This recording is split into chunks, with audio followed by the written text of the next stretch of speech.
I trust you're doing well. I have query about jobs posted in Make It in Germany. Make It in Germany German government का एक portal है जिसके ऊपर वो Germany के बारे में प्रमोशनल कंटेंट डालते रहते हैं, यहाँ की अच्छी बातें, यहाँ का लाइफस्टाइल, और साथ ही उसके अंदर एक सेक्शन है जिसके अंदर वो जर्मनी में जो जॉब्स एडवर्टाइज होती हैं वो भी वहाँ पे शेयर करते हैं। तो ये उसके हवाले से क्वेश्चन पूछ रहे हैं कि जो jobs make it in Germany portal के ऊपर एडवर्टाइज होती हैं, can you please tell us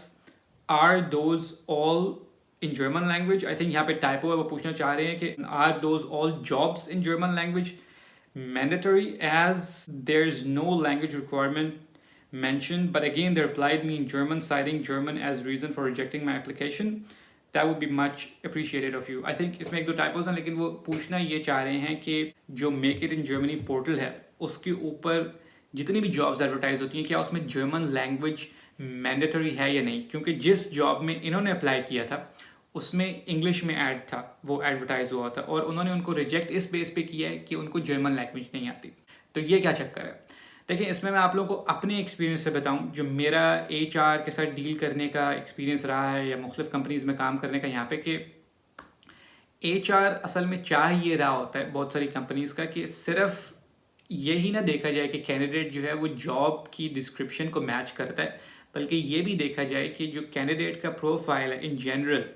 task के अलावा और स्किल सेट के अलावा कि वो टीम में एक फिट बैठता है या नहीं। और बहुत दफ़ा टीम उनके पास ऐसी होती है जो जर्मन्स होते हैं या जर्मन स्पीकर्स होते हैं, उनकी तादाद उस टीम में ज़्यादा होती है, तो वो ऐसा बंदा ढूंढ रहे होते हैं आइडियली जिसको दोनों लैंग्वेजेस आती हैं, इंग्लिश भी और जर्मन भी, ताकि वो टीम के साथ भी फिट इन हो जाए। ये ना हो कि वो टीम में आके एलियनेट हो जाए। तो इसलिए वो पहले एडवर्टाइज तो इंग्लिश में कर देते हैं क्योंकि मेनली उस जॉब की रिक्वायरमेंट इंग्लिश ही होती है, मगर उनकी कोशिश ये होती है आखिरी वक्त तक कि कोई ऐसा कैंडिडेट ढूंढ लें जिसको इंग्लिश जर्मन दोनों आती हो। तो वो इसलिए ढूंढते रहते हैं और आखिरकार जब उनको वो ये यकीन आ जाता है कि इस तरह के अच्छा प्रोफाइल के साथ इंग्लिश जर्मन का मिक्स नहीं मिल सकता, तब वो फिर सिर्फ इंग्लिश स्पीकर को ही वो जॉब दे देते हैं अगर उस जॉब की रिक्वायरमेंट इंग्लिश में हो। मगर उनकी आइडियली जो उनकी रिक्वायरमेंट होती है बैक इन द माइंड वो यही होती है कि उस बंदे को इंग्लिश जर्मन दोनों आती हो कंपनी कल्चर के अकॉर्डिंग। और अगर तो वो बहुत ही इंटरनेशनल कंपनी हो, उसमें ज़्यादातर वर्क फोर्स जो है वो इंटरनेशनल लोगों की हो जो जर्मन ना बोलते हो,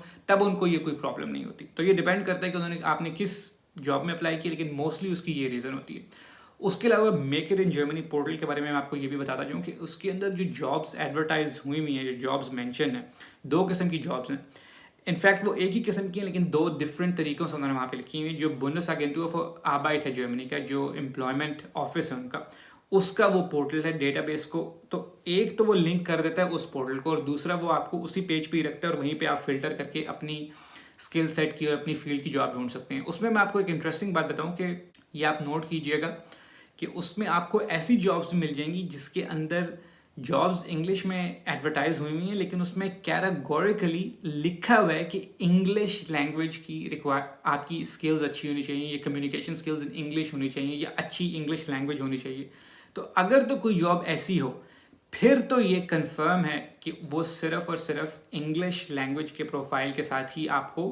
मोस्ट प्रोबेबली जॉब के लिए इंटरव्यू के लिए कॉल कर लेंगे, प्रोवाइडेड कि आपका बाकी प्रोफाइल जो है वो उससे मैच करता हो, एक्सपीरियंस वगैरह ये वो सब कुछ।